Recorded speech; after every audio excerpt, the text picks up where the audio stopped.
আছে না, চুরি করে না, রেল লাইনে বাবা বেচে না, গাঞ্জা বেচে না।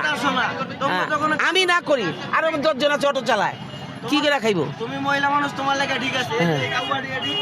হ্যাঁ, এটি এখন পেট ধরে দাও, 10 সরকার দিতে কও। হ্যাঁ,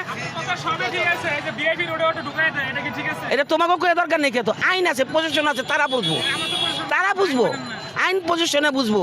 অটো রং সাইডে যায়, ধরে ওকে শিক্ষা দেয়, তারপর ওর শুনে না, অর্ডার করে আইনে বুঝবো। তোমরা কয়েছি ইন্ডিয়ালা, তোমরা কয়ে যদি আইনের মানা প্রুফ করে আইন মানতে হইব, আইন মাইনা চলেন। আইন মানে না, তুমি কয়ে তো লাভ নাই। আইন পজিশন আছে, পজিশনে বুঝবো যে হ্যাঁ তারা ব্যর্থ, যেমনে পারে কন্ট্যাক্ট করবো। এর জন্য যে একজনের পেরে লাথি দিবা তা ঠিক না। ভাই আমাদের ভাড়া বেশি নেওয়ার কারণ আছে, আমাদের জমা হলো 1250 টাকা, গাড়ি হলো বাইরে রোডে 2000 টাকা খরচ। এই খরচটা আমরা করতে দিব, আমাদের যে রাস্তাতে উঠাই দিতে একটা মামলা দেয় 2000 টাকা, এই 2000 টাকা করতে দিব, বাড়ি ঘর বেচে না দিব, এটা রোডে উঠাই দিব, এটা তো রোডে উঠাই এনে দিতে হইব। আপনার তো নিয়ে মহাজনে দিব, পুলিশের দিব, সার্জেন্টে দিব, সরকারের দিব, এটা তো ট্যাক্স পায়। তারপর দিন কেন দিতে হইব?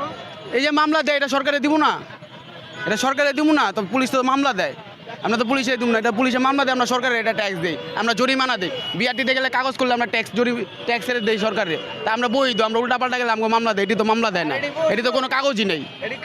যেমন এটা কারো এটা তো মামলা দিতে পারবো না, আমগো তাই মামলা দিয়ে দিব, ঠিক আছে, রং পার্কিং, কারণ আমগো কাগজ আছে। অবৈধ না, ওকে তো কাগজ নেই, ওরা যেমনি এমনি চালাইতে পারতেছে, তাহলে আমগো কাগজ যে না থাকলে তো ভালো হয়।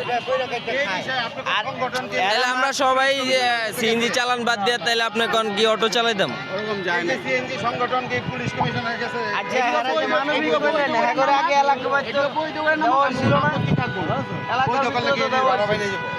বারাবার আমরা যেমন রোড সীমাবদ্ধ করে দিচ্ছি, আমরা হাই রোড উঠতে পারি না, এটি যেমন রোড সীমাবদ্ধ করে তখন জরিমানার দর এটিও উঠবো না, আমরা উঠুম না। আমাদের তো হাই রোড বন্ধ না এখন, আমরা কিন্তু হাই রোড উঠতে পারি না, আমরা যে হাই রোড জরিমানা, সরকারের জরিমানা দিতে হয়, তখন আমরা উঠি না।